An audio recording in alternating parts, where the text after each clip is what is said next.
আলিমুল হাকিম। সবাই মুহাব্বতের সাথে কিছু জিকির করি, লা ইলাহা ইল্লাল্লাহ, লা ইলাহা ইল্লাল্লাহ, লা ইলাহা ইল্লাল্লাহ, লা ইলাহা ইল্লাল্লাহ,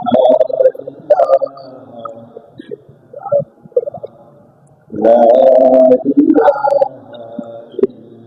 ইল্লাল্লাহ, লা ইলাহা ইল্লাল্লাহ, লা ইলাহা ইল্লাল্লাহ, লা ইলাহা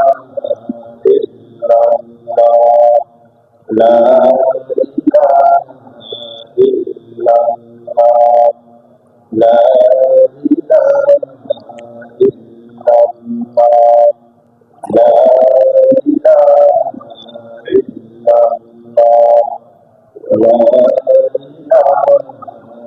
ইল্লাল্লাহ, লা ইলাহা ইল্লাল্লাহ, লা ইলাহা ইল্লাল্লাহ, লা ইলাহা ইল্লাল্লাহ, মুহাম্মাদুর রাসূলুল্লাহ সাল্লাল্লাহু আলাইহি ওয়াসাল্লাম।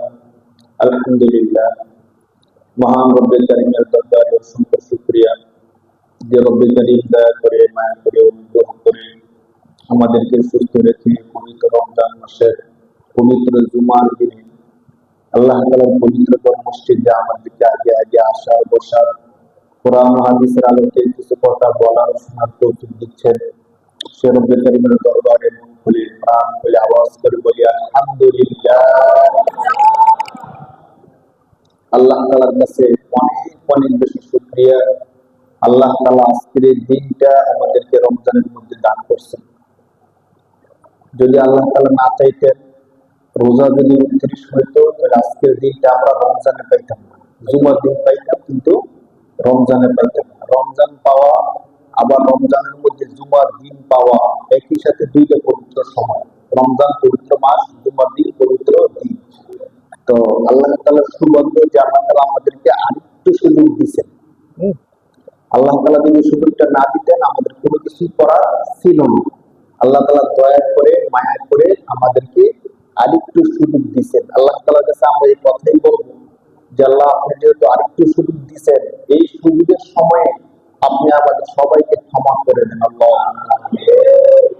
কারণ এর পরের বছর রমজান আবার পাবো, আবার রমজানের রোজা রাখবো, রমজানের এত চমৎকার তারাবির নামাজ, ইফতার, সেহরি আবার করতে পারবো, এমন গ্যারান্টি আমাদের কারো নাই।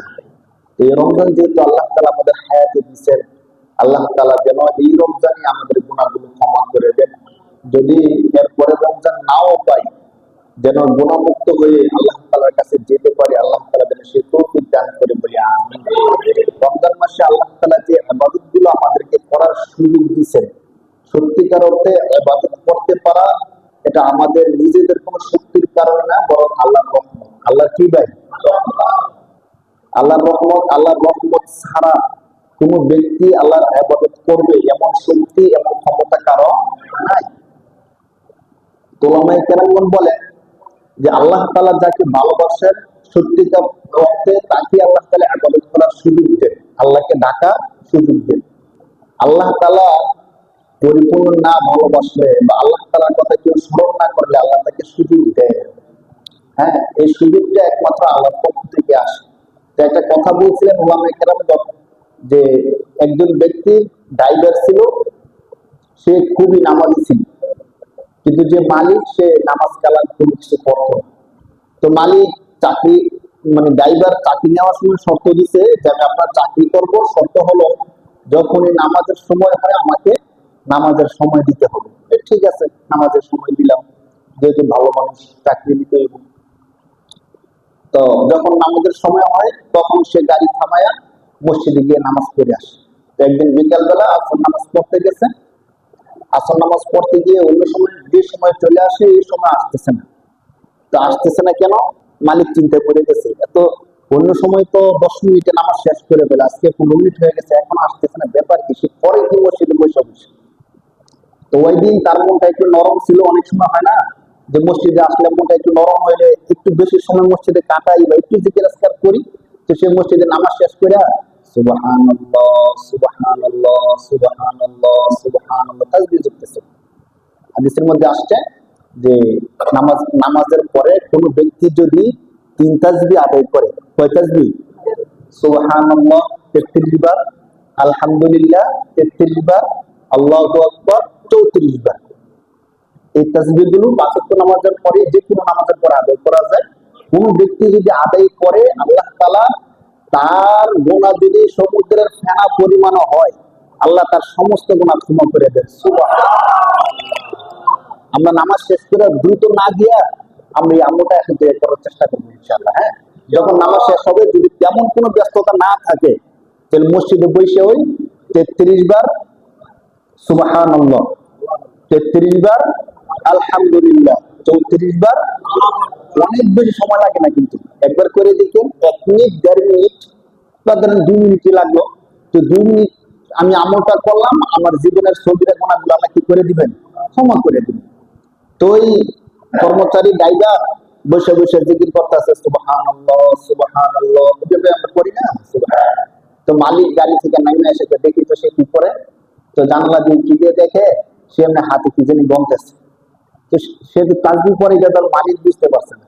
তো মনে করছে যে সে যে আমার অফিসে রাইখা বাইরে আসে, মনে হয় আজকে আউটে কত টাকা কামাইছে এটা গন্তাছে। কারণ বিশ্বাস নাই তো, ড্রাইভার মানুষ কয়েকটা ক্ষেত তো মারতে পারে না। তো আউটে কত টাকা কামাইছে বসে বসে কি করতেছে? গনতেছে। এই জন্য টাকা গনতে গনতে তার দেরি হয়ে যেতেছে। তো ড্রাইভার ড্রাইভার তো জিজ্ঞেস আজকাল করতেছে, তাসবিহ করতেছে, মালিক তো বুঝে না। তো বাইরে থেকে মালিক ডাকদা বলে, কি ড্রাইভার, তোমার কি টাকা গোনা শেষ হয়েছে? কখন বের হইলা? তো বলতেছে, দেখেন আমি তো টাকা গুনতেছি না, আমি আমার মালিককে জপতেছি সুবহানাল্লাহ সুবহানাল্লাহ সুবহানাল্লাহ। আর যে আল্লাহ তাআলাকে বিশ্বাস করে সে কখনো খেয়ানত করে না। তো বলতেছে, কি ব্যাপার, তুমি মসজিদ থেকে বের হও না কেন? তো আমাকে তো মসজিদ থেকে বের হতে দিচ্ছে না। তো কি কর, কেউ তো নাই, তুমি একা মসজিদের মধ্যে, তোমাকে কে দিতেছে না মসজিদ থেকে বের হতে? তো শুনেন, যিনি আপনাকে মসজিদে ঢুকতে দিতেছে না, তিনি আমাকে মসজিদ থেকে বের হতে দিতেছে না। সুবহানাল্লাহ। আপনি মসজিদের বারান্দা পর্যন্ত আসছেন, বাইরে থেকে আমাকে ডাকতেছেন, কিন্তু মসজিদে ঢুকতে পারতেছেন না। কেন পারতেছেন না? আল্লাহ আপনাকে সুযোগ দিচ্ছেন, আপনি আল্লাহর দিকে মোতাওয়াজ্জহ হচ্ছেন না। ওই আল্লাহ আমাকে মসজিদে বসায় বসায় জিকির করাইতেছে, মসজিদ থেকে বের হতে দিচ্ছে না। সুবহানাল্লাহ। তাহলে ইবাদত করতে পারা, মসজিদে আসতে পারা, এটা কার ক্ষমতা বলেন? তো আমরা যে আসতে পারি, ইবাদত করতে পারি, এটা অনেক বড় শুকরিয়া, অনেক বড় শুকরিয়া। এর আগের সাথে বলছিলাম না যে আমরা যদি ইবাদত নাও করি আমরা কোনো লস নাই। আর আমরা সারা দিন রাত যদি ইবাদত করতেই থাকি, আল্লাহর কোনো লাভ নাই। লাভ এবং লস, ভালো এবং খারাপ সম্পূর্ণ কার? আমাদের। হ্যাঁ, কারণ আল্লাহ পাক রব্বুল আলামিন আমাদেরকে জান্নাত পুরস্কার হিসেবে দিবেন। এই রমজান মাসে যে আমরা ইবাদত গুলো করছি, যতটুকুই করছি মানুষ হিসাবে, রোজা রাখছি, সাহারি করছি, ইফতার করছি, তারাবি নামাজ গুলো করছি, যে যতটুকু ইবাদত গুলো করছি, খারাপ কাজ থেকে বাইরে থাকার চেষ্টা করছি, এই ইবাদত গুলো করার কারণে আল্লাহ তাআলার সাথে আমাদের একটা সম্পর্ক তৈরি হয়েছে। কি তৈরি হয়েছে ভাই? সম্পর্ক। এখন ধরেন রমজান শেষ হয়ে যাওয়ার পরে আমাদের যে চির দুশ্মন শয়তান, এই শয়তানের সবচেয়ে বড় প্ল্যান হবে রমজানের যে ইবাদত গুলো করছি, এই ইবাদত গুলোকে কিভাবে নষ্ট করে দেওয়া যায়। কারণ সারা বছর গুনাহ করছি, নফসের ধোঁকায়, শয়তানের ধোঁকায় যা কিছু করছি, আল্লাহর কাছে রমজান মাসে ক্ষমা চাইছি, আল্লাহ ক্ষমা করে দিছি। হ্যাঁ, এটা তো আমাদের প্রত্যাশা আল্লাহর কাছে। তো শয়তান চিন্তা করবে যে সারা বছর গুনাহ করাইছি, রমজান মাসে সে ক্ষমা চায়, ক্ষমা নিয়ে নিছে, এখন তাকে আমি আবার পুনরায় গুনাহ করাইতে থাকি। অথবা রমজানে যে ইবাদত গুলো করছে, ওই ইবাদত গুলোকে নষ্ট করে দিই।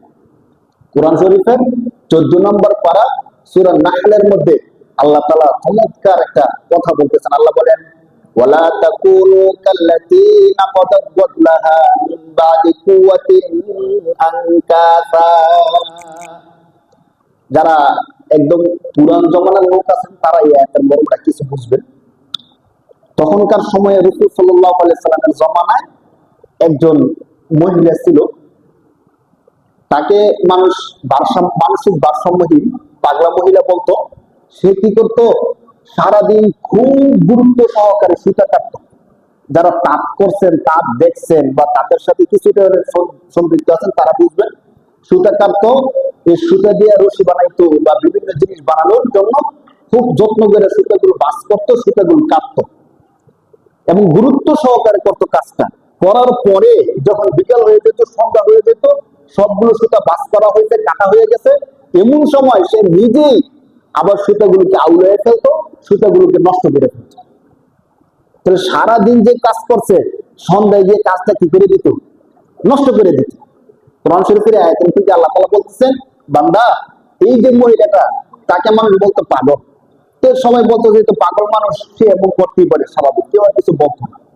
তো আল্লাহ বলতেছে, শোনো, এমন কিছু বান্দা আছে আমার, যারা সারা রমজান ইবাদত করছে, সারা দিন ইবাদত করে, সবকিছু করে, করার পরে শয়তানের ধোঁকায় তার ইবাদতটা আবার কি করে দেয়, নষ্ট করে দেয়। আল্লাহ বলতেছেন ওই মহিলার মতো হইও না, ওয়ালা তাকুনু কাল্লাতি নাকাদাত গজলাহা মিন বাদি কুওয়াতিন। যে মহিলা খুব গুরুত্ব সহকারে কাজটা করত, সুতা কাটার কাজটা খুব গুরুত্ব সহকারে করত, এরপরে কাজ যখন শেষ হইতো তখন সে এই কাজটাকে আবার নিজে নিজে নষ্ট করে দিত। আল্লাহ বলতেছেন, বান্দা তোমরা কিন্তু ওই মহিলার মতো হইও না। সে না পাগল, তোমরা তো কি না, পাগল না। আল্লাহ আমাদের কি এই মেসেজটা দিতে যাচ্ছেন যে বান্দা এমন যেন না হয় যে অনেক ইবাদত করছো, অনেক আমল করছো, অনেক আল্লাহ বিল্লাহ করছো, মসজিদের মধ্যে থাকছো, সবকিছু করছো, দিন শেষে আবার তুমি তোমার ইবাদতটাকে, তুমি তোমার আমলটাকে নষ্ট করে দিছো। বান্দা এমন যেন না হয়।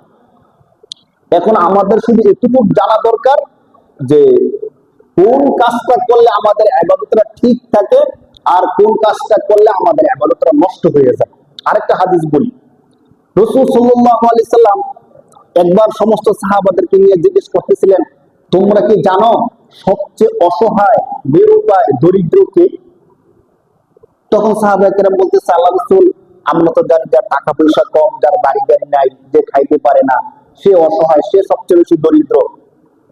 তো আল্লাহ রাসূল বলতেছে, না, এটা তো সাময়িক, আবার কিছুদিন পরে তার টাকা পয়সা আসতে পারে, বাড়ি গাড়ি হইতে পারে, তো দরিদ্র আর সে রইলো না, না। তো আল্লাহ রাসূল বলতেছেন, শোনো, সবচেয়ে অসহায়, দরিদ্র, মিসকিন হলো ওই ব্যক্তি, যে ব্যক্তি অনেক ইবাদত করছে, আমল করছে, জিকির আজকার করছে, আল্লাহ বিল্লাহ করছে, ঠিক, সাথে সাথে আবার এমন কিছু গুনাহ করছে যে গুনার কারণে তার ইবাদতগুলো কেটে যায়। গুনার কারণে ইবাদত কি হয়ে যায়, কেটে যায়। এখন হাসরের ময়দানে গেল, যাওয়ার পরে ধরেন পাহাড় পরিমাণ ইবাদত নিয়ে এসে হাসরের ময়দানে উঠছে। উঠার পরে দেখলো একজন এসে বলতেছে, তুমি যে আমার থেকে 10,000 টাকা নিছিলে, টাকাটা তো দেও নাই, এখন টাকাটা দাও। তো তোমাকে আমি এখন টাকা দিব কোত্থেকে? তো টাকা না দিতে পারলে তোমার থেকে কিছু সওয়াব দিয়ে দাও। তো 10,000 টাকা পরিমাণ কি নিয়ে নিল, সওয়াব নিয়ে নিল। আরেকজন এসে বলল যে তুমি যে আমাকে দুনিয়ার মধ্যে গালি দিছিলে, মনে আছে? আমি কিন্তু তোমাকে গালি দেইনি, তোমার ক্ষমতা ছিল, আমার গালি দিছো, আমি চুপ ছিলাম। ওই যে গালি দিছো, এটার প্রতিশোধ আজকে নিতে আসছি। তো কিভাবে প্রতিশোধ নিবে? একটা গালি দিয়ে দাও। তো না, আমি এত বোকা না যে আজকের দিনে তোমার গালি দিই, আজকে আমার তুমি নেক দিয়ে দাও, আমার নেক দরকার। এইভাবে এইভাবে করতে করতে করতে করতে আল্লাহ রাসূল বলেন, এইভাবে মানুষ তার থেকে নেক নিতে নিতে নিতে নিতে তার আর কোনো নেক নাই, শেষ তার নেক। কিন্তু লোক বাকি রয়ে গেছে, আরেকজনের ঘুষি দিছিল, আরেকজনের জমি দখল করছিল, আরেকজনের গালি দিচ্ছে, আরেকজনের গীবত করছে, এই সব কিছু। পরে নেক তো আর নাই। আরেকজন এসে বলতেছে, তুমি তো আমার এই কাজটা করছিলা, এবার নেক দাও। তবে নেক তো নাই। তো নেক যেহেতু নাই, তাহলে আমার যে গুনাহগুলো আছে, এই আমার গুনাহগুলো তুমি নিয়ে নাও। চিন্তা করে দেখেন, পাহাড় পরিমাণ নেক নিয়ে গেছে, মানুষের সাথে খারাপ ব্যবহার, খারাপ আচরণ, খারাপ কথা, মিথ্যা কথা, গালিগালাজ, মারামারি, কাটাকাটি ইত্যাদি করার কারণে তার সব নেক তো গেল, আর মানুষের গুনাহগুলো সে মাথায় নিল। যদি মানুষের গুনাহ মাথায় না নিত, মুমিন হিসেবে একবার না একবার তো জান্নাত পাইতো। কিন্তু মানুষের গুনাহগুলো নেওয়ার কারণে তার জাহান্নামটা আর কি হয়ে গেল, বেশি হয়ে গেল। বেশি গুনাহ বেশি জাহান্নাম। তো আল্লাহ রাসূল বলেন, ওই লোকটা হলো সবচেয়ে বড় অসহায়, কারণ সে নিয়ে গেছিল অনেক কিছু, কোনো কিছু কি করতে পারে নাই, রাখতে পারে। ওই আমাদের দেশের মতো ধরেন আপনি মাছ ধরতে গেছেন, যে পাত্র নিয়ে গেছেন, পাত্র সব ঠিক আছে, শুধু পাত্রের তলা দিয়ে একটু ফুটা, তো ফুটা হওয়ার কারণে যত মাছই ধরেন, যত মাছই রাখেন, সব মাছ ওই পাত্রের ফুটা দিয়ে কি পড়ে যায়। এখন আপনি সারাদিন মাছ ধরছেন, মাছ ধরার পরে বিকেল বেলা দেখেন পাত্রের মধ্যে মাছ নাই, পাত্রের মধ্যে কি মাছ থাকবে ভাই? কারণ আমি যখন মাছ ধরতে আসি তখনই আমাকে পাত্রটা চেক দিয়ে আসার দরকার ছিল, যে আমি যে পাত্র নিয়ে মাছ ধরতেছি পাত্র ঠিক আছে কিনা। হ্যাঁ, এমন যেন আমাদের না হয়ে যায়। দিন শেষে আমাদেরকে যেহেতু আল্লাহর কাছে যেতে হবে, কবরেই যেতে হবে, আমি যে ইবাদতটা করি, মানে তার থেকে এর চেয়ে বোকা আর কে হতে পারে? কষ্ট করে ইবাদত করলো, আল্লাহকে ডাকলো, সবকিছু করলো, কিন্তু হাসরের ময়দানের ফায়দাটা সে পাইলো না।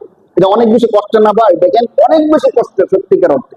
এই জন্য আমাদেরকে ইবাদত করার সাথে সাথে ওই বিষয়টা গুরুত্ব দিতে হবে যে কোন কাজগুলো আমার ইবাদতকে নষ্ট করে দেয়। আমি এমন কোন কাজ করতেছি কিনা যে কাজের কারণে আমার কষ্টের নামাজটা নষ্ট হয়ে যেতেছে, যে কাজের কারণে আমার কষ্টের রোজাটা নষ্ট হয়ে যেতেছে, আমি আল্লাহকে ডাকতেছি, এই ডাকাটা আমার হচ্ছে না, এমন কোন কাজ আমি করতেছি কিনা। এর মধ্যে এক নাম্বার বিষয় হলো একদম যে বিষয়টা আল্লাহ নিজে বলছেন, ইন্নাল্লাহা লা ইয়াগফিরু আন ইউশরাকা বিহি ওয়া ইয়াগফিরু মা দুনা যালিকা লিমান ইয়াশা।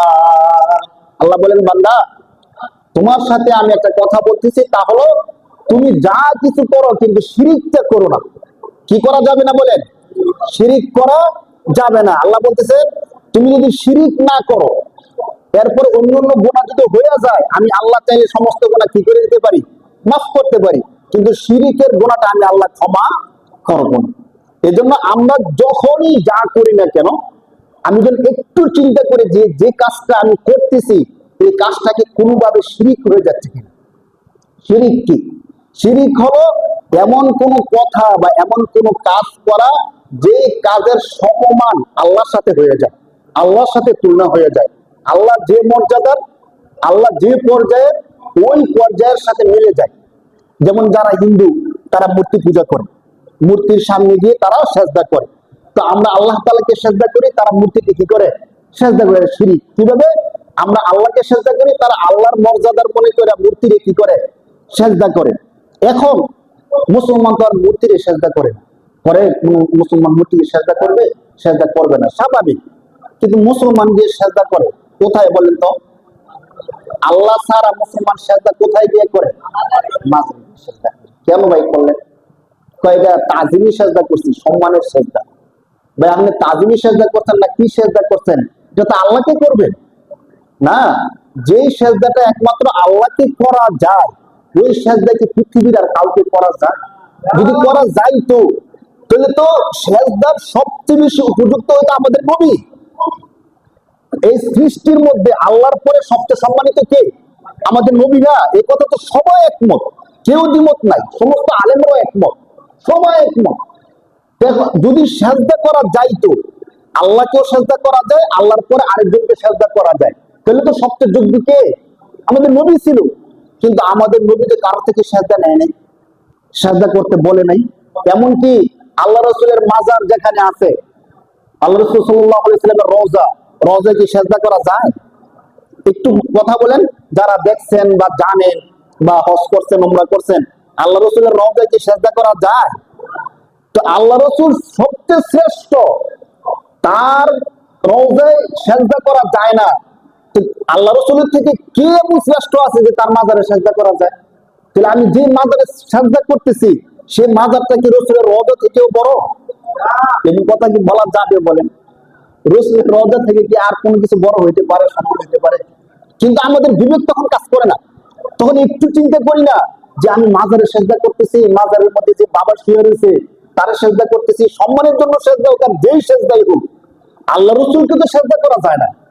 তো আমি বাবাকে কিভাবে সেজদা করি? আমি মাজারে কি করে সেজদা করি? অনেক যুক্তি দাঁড় করায় দেয়।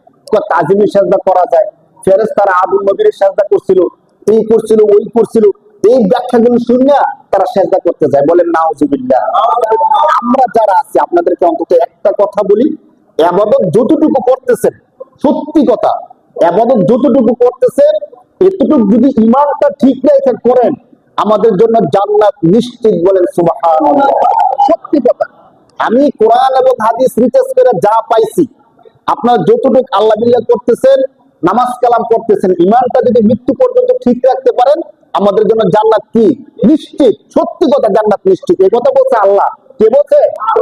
ইন্নাল্লাযীনা আমানু ওয়া আমিলুস সলিহাতি কানাত লাহুম জান্নাতুল ফিরদাউসি নুজুলা।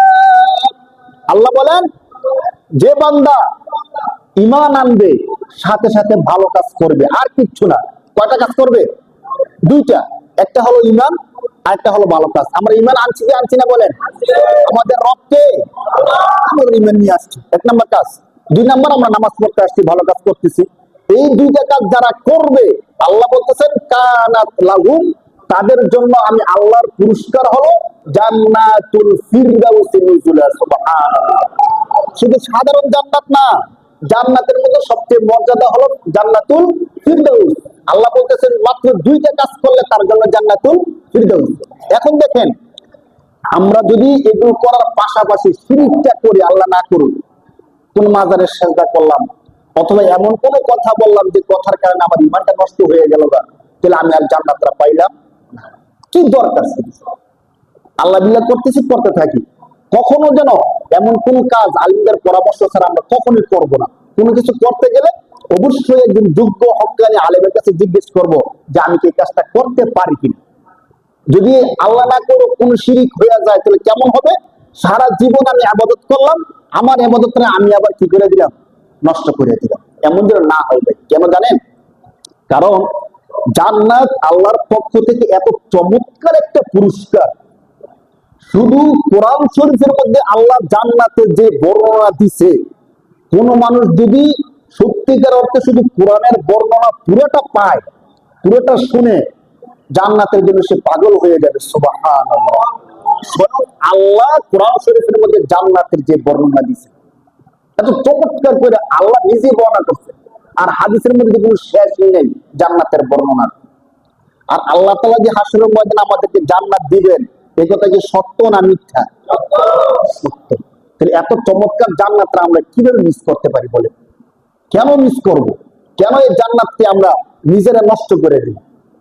আল্লাহ তাআলা কোরআন শরীফের সূরা মুহাম্মদ 26 নম্বর পারার এক আয়াতের মধ্যে, একটা আয়াতের মধ্যে জান্নাতের কিছু বর্ণনা দিয়েছেন। আপনাদেরকে আমি বলি, দেখেন। আল্লাহ বলতেছেন, মাতালুল জান্নাতিল্লাতী ওয়াইদাল মুত্তাকুন।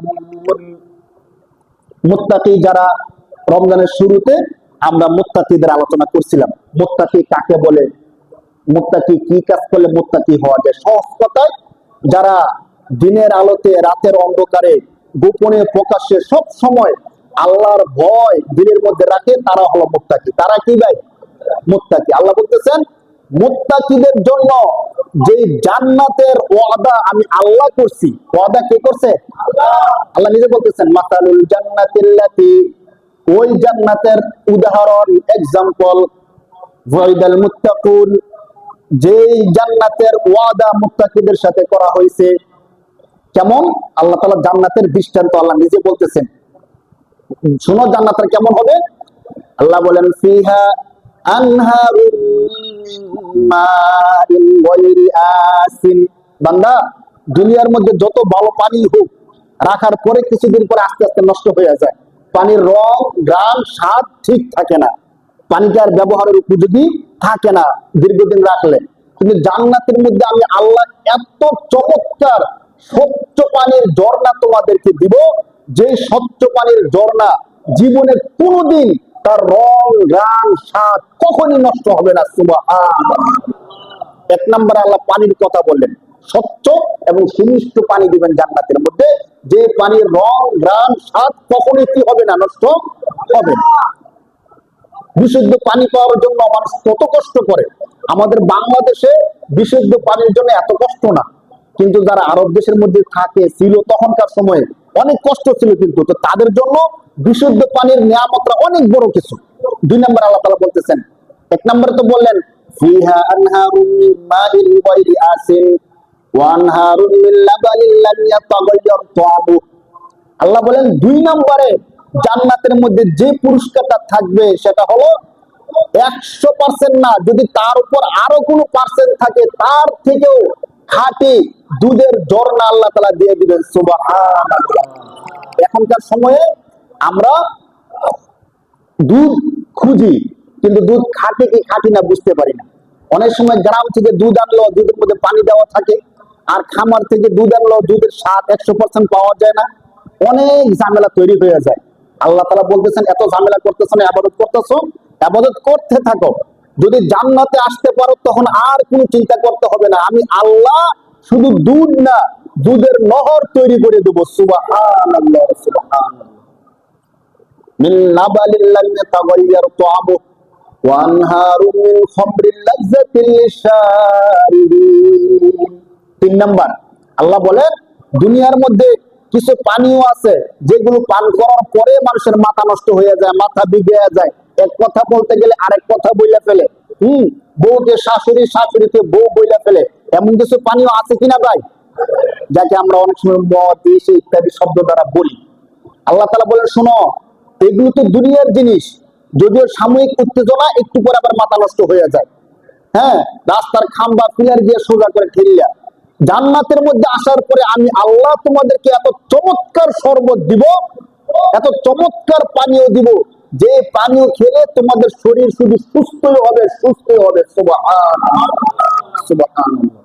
সর্বশেষ 4 নাম্বার, আল্লাহ তাআলা বলেন ওয়ানহারুম মিন আসালিন মুসাফফা।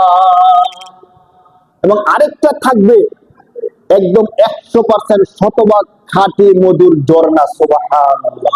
দুনিয়ার মধ্যে একটু খাঁটি মধু পাওয়ার জন্য কত কিছু করি, আর যারা মৌয়ালরা আছে এই মধুটাকে 2 নাম্বার করার জন্য কত চেষ্টাই না করে। কিন্তু মধু অনেক অনেক দাম, একটু এদিক এদিক করতে পারলে, মিশাইতে পারলে, মানে আমরা যত মধুই পাই 100% খাঁটি, এটা আমাদের মানে খুবই কষ্ট। আমাদের এলাকায় একজন খুব খাঁটি মধু দিত, একজন চাক কেটে সে সরাসরি মধু দিত। তো আমরা তো বিশ্বাস করে নিচ্ছি যে তার থেকে খাঁটি মধু পাওয়া যায়, অনেক দাম দিয়ে তার থেকে মধু কিনতো। তো দেখা যেত ছোট্ট একটা চাকের মধ্যেও সে 5 কেজি 6 কেজি মধু পায়। এটা কি করে সম্ভব? মানে ছোট্ট একটা চাক মধু হয় 5 কেজি 6 কেজি 8 কেজিও হয়। পরবর্তীতে তথ্য নিয়ে জানা গেল যে সে নিজের সাথে মধু রাখে, এখানে পলিথিন থাকে, পলিথিনের মধ্যে কি রাখে, মধু রাখে। তখন মধুর যে মৌমাছি গুলো আছে এগুলো যখন ছড়ায়, সবাইকে বলে আপনারা দূরে চলে যান। তো সবাই যখন দূরে চলে যায়, তার সাথে থাকা মধুগুলো ওইখানে কি করে নেয়, বাতির মধ্যে মিশিয়ে নেয়। এত করে মৌয়ালরা কষ্ট করে হলো মধুটাকে 2 নাম্বার করে বেচাল করে। আল্লাহ তাআলা বলতেছে, বান্দা কষ্ট করে যদি ইবাদত গুলো করো, ফিহা আনহারুম মিন আসালিন মুসাফফা, শুধু মধু না, আমি আল্লাহ জান্নাতের মধ্যে মধুর নহর তৈরি করে দেব। সুবহানাল্লাহ। এই কথা কার? এই কথা কার বলেন? আল্লাহ তাআলা স্বয়ং আল্লাহ বলছেন, বান্দা যদি ইবাদত করে আসতে পারো, আমি আল্লাহ জান্নাতের মধ্যে সুমিষ্ট পানির ঝর্ণা তৈরি করে দিব। আমি আল্লাহ 100% বিশুদ্ধ দুধের ঝর্ণা তৈরি করে দিব। আমি আল্লাহ শরবতের নহর জারি করে দিব। আমি আল্লাহ মধুর নহর তোমাদের জন্য জারি করে দেব। সুবহানাল্লাহ। কত চমৎকার জান্নাত দেখেন। এটা হলো শুধু পানি জাতীয় খাবার। আর ফলগুলোর ক্ষেত্রে কোরআন শরীফের অনেক আয়াতের মধ্যে আল্লাহ বলছেন যে এত চমৎকার ফলগুলো থাকবে যে এক একটা ফল একটা কামড় দিলে তার স্বাদের মধ্যে ভিন্নতা চলে আসবে। সুবহানাল্লাহ। এত হবে। কোরআন শরীফের আরেক সূরার মধ্যে আল্লাহ পাক রব্বুল আলামিন এই বিষয়গুলোকে আরো চমৎকার করে সাজায়া বলতেছেন। প্রথমে যারা আল্লাহকে অবিশ্বাস করে, যারা আল্লাহকে বিশ্বাস করে না, তাদেরকে যে জাহান্নাম দেওয়া হবে, তাদের পরিণতিটা ছোট্ট করে আল্লাহ বলতেছেন, وقال الذين كفروا ربنا أرنا الذين أضلانا من الجن والإنس نجعلهما تحت أقدامنا ليكونا من الأسفلين। আল্লাহ বলেন যে হাসরের ময়দানে যখন কাফেরদেরকে জাহান্নামে দেওয়া হবে, গুমরা যারা আল্লাহকে বিশ্বাস করতো না, ভ্রান্ত ছিল, তাদেরকে যখন জাহান্নামে দেওয়া হবে, নেতাদেরকে না, যারা কর্মী ছিল তাদেরকে যখন জাহান্নামে দেওয়া হবে, তখন তারা আফসোস করতে থাকবে আর চিন্তা করতে থাকবে, আরে আমরা তো নিজের থেকে গুমরা হয়নি, নেতার পিছনে ঘুরছি, নেতা নামাজ পড়তে দেয় নাই, নেতা ভালো কাজ করতে দেয় নাই, সব সময় নেতা আমাদেরকে দিয়ে খারাপ কাজ করাইছে। করায় কি করায় না বলেন? নেতা অমুককে খুন করে আসো, অমুকের জমিটা দখল করে আসো, হ্যাঁ, অমুকে মাইরে আসো, অমুককে ঘুষি দিয়ে আসো, অমুককে লাঠি দিয়ে আসো, এই করে আসো, এই করে আসো, এগুলো কে করায়? সাধারণত খারাপ লিডার যারা আছে তারা এই কাজগুলো করায়। তারা কিন্তু করে না ব্যক্তিগত, তারা থাকে সিরুমের মধ্যে, কর্মীদেরকে দিয়ে করায়। তো হাসরের ময়দানে এই কর্মীদেরকে যখন জাহান্নামে দেওয়া হবে, যে কর্মীরা নেতার কথা শুনে নামাজ পড়ে নাই, যে কর্মীরা নেতার কথা শুনে খারাপ কাজ যা আছে সব কিছু করছে, ওই কর্মীদেরকে যখন জাহান্নামে দেওয়া হবে তখন কর্মীরা বলবেটা কি দেখেন, কোরআন শরীফে আল্লাহ ওই শব্দটা উচ্চারণ করতেছেন। তখন কর্মীরা বলবে যে আল্লাহ, ওয়াকালাল্লাযীনা কাফারু রব্বানা, রব্বানা মানে কি, যে আমাদের রব, আরিনাল্লাযীনা আযাল্লানা মিনাল জিন্নি ওয়াল ইনস, আল্লাহ আমাদের যে লিডাররা আমাদেরকে গুমরাহ করছে, আমাদেরকে নষ্ট করছে, আজকে আপনার কাছে আমাদের আবদার, ওই লিডারদেরকে আমাদের সামনে এনে দেন। তো সামনে এনে দিলে করবাটা কি? আল্লাহ দুনিয়াতে কিছু কইতে পারছি না, যা কইছে তাই শুনছি। কইছে অমুকের গুলি করে মাইরে আসো, মাইরে আইস, অমুকের জমিটা দখল করে তো দখল করে দিছি। আল্লাহ আজকে একটু আমাদের সামনে এনে দেন। আজ সামনে এনে দিলে কি করবা? আরিনাল্লাযীনা আযাল্লানা মিনাল জিন্নি ওয়াল ইনসি নাজআলুহুমা তাহতা আকদামিনা। আল্লাহ বেশি কিছু করতাম না, একবারে রাস্তার মধ্যে ফালাইয়া শুধু কতক্ষণ পারাম। বাংলা ভাষা কি বলবে বলেন? কোরআন শরীফের শব্দ, নাজআলুহুমা তাহতা আকদামিনা, আমরা তাদেরকে আমাদের পায়ের নিচে রেখে পিষ্ট করব, পায়ের নিচে রেখে তাদেরকে পারাবো। কাদেরকে? লিডারদেরকে। কাদেরকে ভাই? কর্মীরা বলবে আল্লাহ দুনিয়া কিছু বলতে পারি নাই, যা বলছে তাই করছি, যত খারাপ অর্ডার করছে সব করছি, আজকে শুধু তাদেরকে একটু সামনে আইনা দেন। নাজআলুহুমা তাহতা আকদামিনা লিয়াকুনা মিনাল আসফালিন, যাতে করে দুনিয়াতে তারা নেতাগিরি দেখাইছে, আজকে আমরা নেতাগিরি দেখাই। জাহান্নামে গেলে যান, সমস্যা নাই, জাহান্নামে যাইতে খারাপ কাজ করছি, বাকি যাওয়ার আগে আমাদের একটা শখ, নেতাদেরকে লিডারদেরকে আইনা দেন, তাদেরকে কতক্ষণ পারাইয়া যায়। দুনিয়ার মধ্যে যারা আমরা আমাদের নেতৃত্ব স্থানীয় যারা আমাদের কর্মীদেরকে খারাপ কাজের আদেশ দেয়, তারা যেন এই কোরআনের আয়াত থেকে একটু শিক্ষা নেই, ঠিক কিনা বলেন? বাকি মুমিন যারা হবে, যারা নেতা লিডারদের কথায় খারাপ হয় নাই, নামাজ ছাড়ে নাই, যারা আল্লাহর কথা মানছে, কোরআনের কথা মানছে, হাদিসের কথা মানছে, তাদের অবস্থাটা কি হবে? পরের আয়াতের মধ্যে আল্লাহ বলতেছেন, আল্লাহ বলেন, ইন্নাল্লাযীনা ক্বালু রাব্বুনাল্লাহু সুম্মা ইসতাকামু তাতানাজ্জালু আলাইহিমুল মালাইকাতু আল্লা তাখাফু ওয়া লা তাহজানু ওয়া আবশিরু বিল জান্নাতিল্লাতী কুনতুম তুআদুন। সুবহানাল্লাহ। আল্লাহ বলেন, আর যারা দুনিয়ায় কোনো শয়তানের কথা শুনে নাই, দুনিয়ায় কোনো খারাপ কাজ করে নাই, তারা সব সময় বলতো আমাদের রব আল্লাহ, আমাদের রবকে, যারা উচ্চ কণ্ঠে এই কথা বলতো যে না আমরা কোনো খারাপ কাজ করতে পারি না, আমরা কোনো মন্দ কাজ করতে পারি না, আমরা কারো জমি দখল করতে পারি না, আমরা কারো কথায় সমাজে বিশৃঙ্খলা তৈরি করতে পারি না, আমাদের রবকে। আল্লাহ বলেন যারা এই কথাটা বলতো, ইন্নাল্লাযীনা ক্বালু, অবশ্যই যারা বলতো রব্বুনাল্লাহ, আমাদের রব আল্লাহ, তাতানাজ্জালু আলাইহিমুল মালাইকাতু আল্লা তাখাফু, যারা এই কথা বলতো এবং মৃত্যু পর্যন্ত এই কথার উপর অটল থাকতো, মৃত্যুর সময় আল্লাহ বলেন তাতানাজ্জালু আলাইহিমুল মালাইকাতু, আসমান থেকে ফেরেশতারা নেমে আসবে, আসমান থেকে মৃত্যুর সময় ফেরেশতারা নেমে এসে বলবে আল্লাহ তাখাফু ওয়া লা তাহজানু, তোমাদের কোনো ভয় নাই, তোমাদের কোনো চিন্তা নাই, ওয়াবশিরু বিজান্নাতিল্লাতী কুনতুম তুআদুন, তোমরা সুসংবাদ গ্রহণ করো ওই জান্নাতের, যে জান্নাতের ওয়াদা আল্লাহ করছেন। সুবহানাল্লাহ। জান্নাতের ওয়াদা কি করছেন? আল্লাহ করছেন। দেখেন, মৃত্যুর ফেরেশতা আজরাইল যখন আসবে, তখন মানুষ তার ভয়াবহ চেহারা দেখে তাদের চোখগুলো উঠে যায়, ভয়ে আতঙ্কে যারা মুনাফিক কাফের আছে তাদের চেহারা বিকৃত হয়ে যায়, ঠিক কিনা বলেন? কিন্তু ওই কঠিন মুহূর্তে হাদিসে তো আছে, আপনারা জানেন যে মৃত্যু হবে সবচেয়ে ভয়াবহ মানুষের জন্য। আরেক হাদিসে আছে যে মান মাতা ফাকাদ কিয়ামাত কিয়ামাতুহু, মৃত্যুটা এত ভয়ঙ্কর যে যখন মারা যায় তখন তার জন্য কিয়ামত হয়ে যায়। কিয়ামতটা একটা বড় কিয়ামত হবে, বাকি মানুষ যখন মারা যায় তখন তার মৃত্যুর সাথে তার কিয়ামতটাও কি হয়ে যায়। এই যে কঠিন অবস্থাটা, তো তখন যখন আজরাইল আসলে ভয় পাওয়ার কথা, আতঙ্কিত হওয়ার কথা, চোখ উল্টে যাওয়ার কথা, তখন যদি আসমান থেকে ফেরেশতা নামিয়ে আইসা বলে যে ভয় পাও না, চিন্তা করো না, তোমাদের সাথে আমি আছি, কি বলবে দেখেন, কোরআন শরীফের আয়াত পড়তেছি, নাহনু ফেরেশতারা এসে কি বলবে তখন, নাহনু আউলিয়াউকুম ফিল হায়াতিদ দুনিয়া ওয়া ফিল আখিরাহ। সুবহানাল্লাহ। ফেরেশতারা মৃত্যুর সময়, যখন আতঙ্কের সময়, ভয়াবহ সময়, তখন ফেরেশতারা এসে বলবে নাহনু আউলিয়াউকুম ফিল হায়াতিদ দুনিয়া, দুনিয়াতে অনেক কষ্ট করছো, অনেক আল্লাহ বিল্লাহ করছো, শোনো দুনিয়ায় আমরা ভালো, আমরা ফেরেশতারা তোমাদের বন্ধু ছিলাম, নাহনু আউলিয়াউকুম ফিল হায়াতিদ দুনিয়া, আর শোনো আখিরাতেও আমরা ফেরেশতারা তোমার বন্ধু হয়ে থাকবো। সুবহানাল্লাহ। সাধারণত আল্লাহ তাআলা শাস্তি দিবেন কাদের মাধ্যমে? ফেরেশতাদের মাধ্যমে না। কবরে আযাব কাদের মাধ্যমে দিবেন?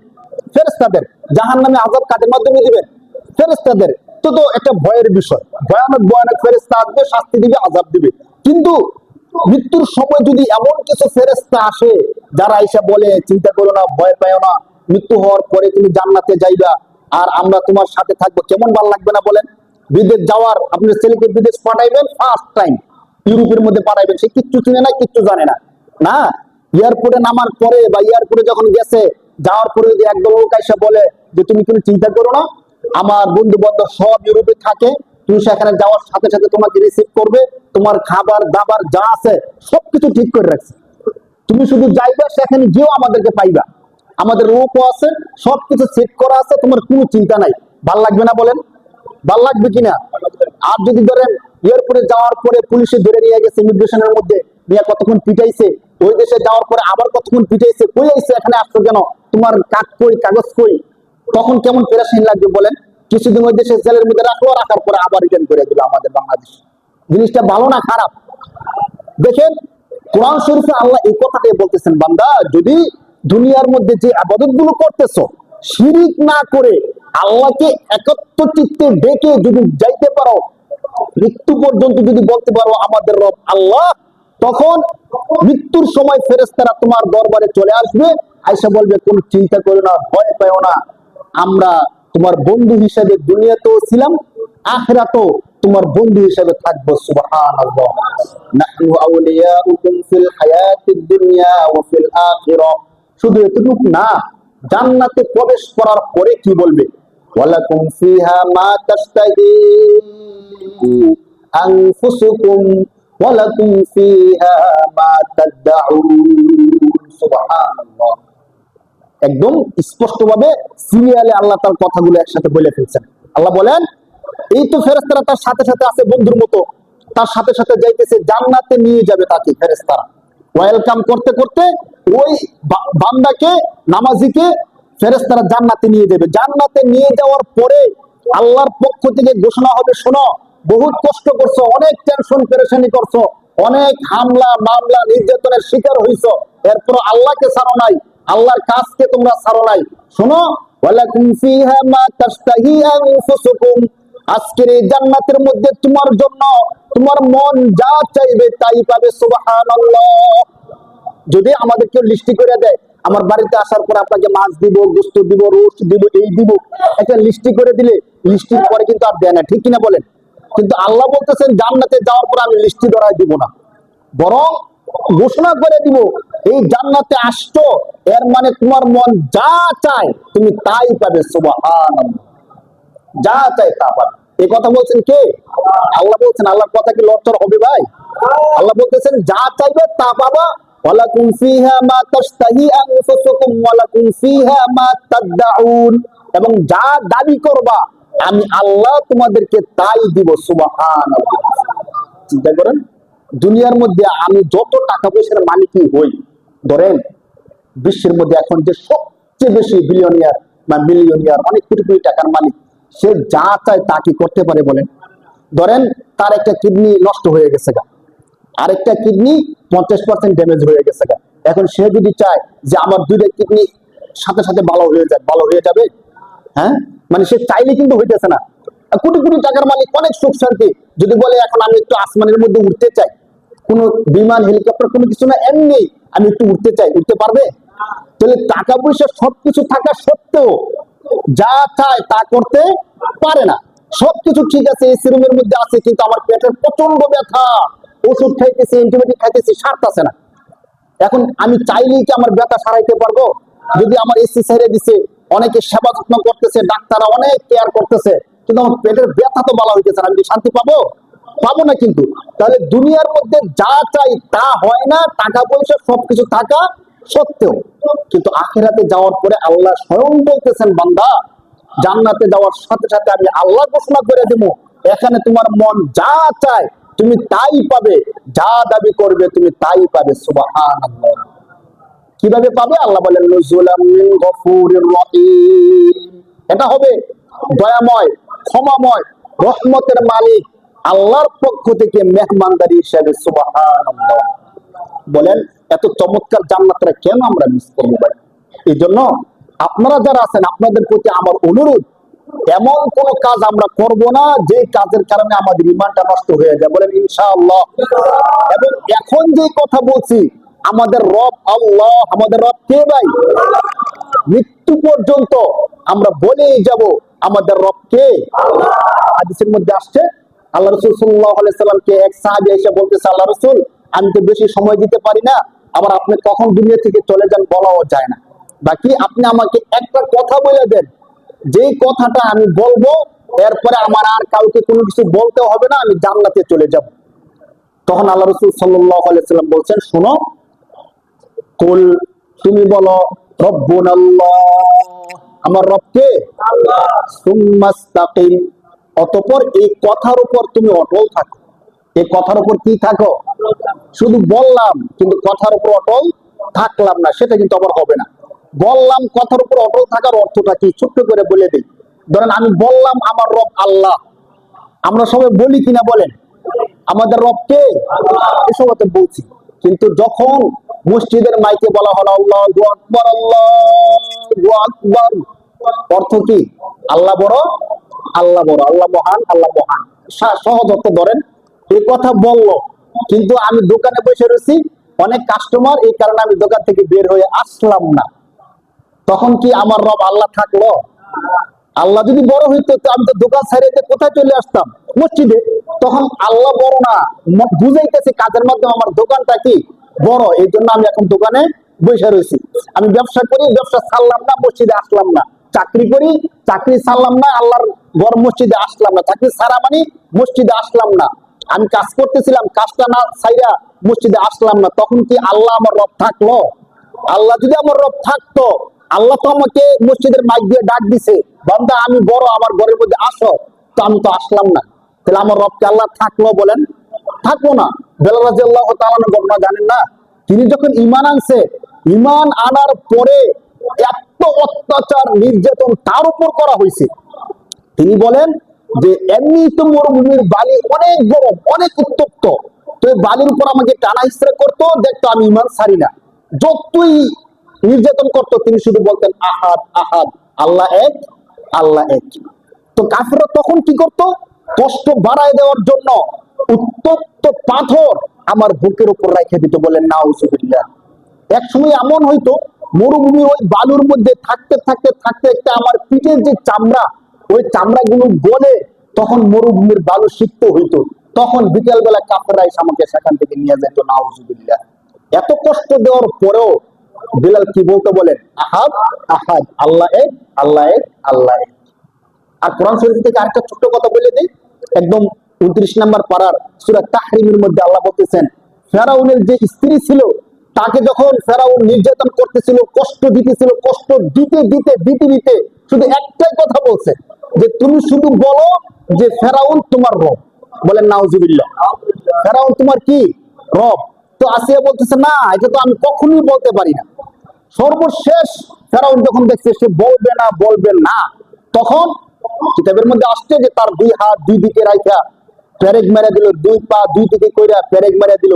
পেরেক মেরে যখন তাকে হত্যা করে ফেলবে, তখন আসিয়া তো তাকে রব মানবে দূরের কথা, বরং আল্লাহ তাআলার কাছে বলতেছে, রব্বি বিনিলি ইনদাকা বাইতান ফিল জান্নাতি ওয়া নাজ্জিনি মিন ফিরআউনা ওয়া আমালিহি ওয়া নাজ্জিনি মিনাল কওমিজ জালিমিন। হে আমার রব, তুমি আমার রব, তুমি ছাড়া পৃথিবীর মধ্যে আর কোন রব নাই। তোমার কাছে এই কষ্টের কারণে আমি কারো উপর বদ্ধ দিতেছি না, তুমি তাদেরকে ধ্বংস করে দাও, এই করো ওই করো, আমি কিচ্ছু বলতেছি না। তোমার কাছে এই মৃত্যুর সময় আমার একটা আবদার, তুমি আমাকে নিয়ে যাও, কিন্তু জান্নাতে তোমার পাশে আমার জন্য একটা ঘর বানায় দাও। সুবহানাল্লাহ! কি ইমান তাদের ছিল, কি ইমান তাদের ছিল। তাকে হত্যা করা হচ্ছে, তখন সে বলতেছে, রব আমি কিচ্ছু চাই না, জান্নাতে তোমার পাশে আমার জন্য একটা কি বানায় দাও। কোরআনের আয়াত, রব্বি বিনিলি ইনদাকা বাইতান ফিল জান্নাতি, তোমার পাশে আমার জন্য একটা ঘর বানায় দাও। আমরা যেন এমন ইমানটা দিতে পারি ভাই, এমন থাকতে পারি, যত কিছুই হোক, যখন মসজিদের মাইকে আজান হবে, তখন দুনিয়ার সব কিছু থেকে আমার কে বড়? মাইকে বলতেছে আল্লাহ বড়, আমি যদি মসজিদে আইসে পড়ি, তখন সত্যিকার অর্থে আমার কাছে আমার রব সবচেয়ে বড়। আমি যেন মসজিদে চলে আসি, যেন আবাদত গুলো নষ্ট না করি, রমজানে যে আবাদত গুলো করছি আবাদত গুলো ঠিক রাখি, রমজানের পরেও যেন আবাদত গুলো করি। কারণ ওই যে আসিয়া ফেরাউনের অত্যাচার সহ্য করতে করতে করতে করতে ফেরাউনকে মানে নাই, আল্লাহকে মেনে সে কোথায় চলে গেছে ভাই? জান্নাতে চলে গেছে। কোথায় চলে গেছে? জান্নাতে। আমরাও যদি আল্লাহর ইবাদতের উপর অটল থাকি, ইবাদত গুলো করতে থাকি, আল্লাহ তাআলাও আমাদেরকে সর্বশেষ জান্নাত দিয়ে দিবেন। আল্লাহ তাআলা আমাদের সবাইকে জান্নাতি হিসেবে কবুল করুন বলে আল্লাহুম্মা আমিন। যারা সুন্নাত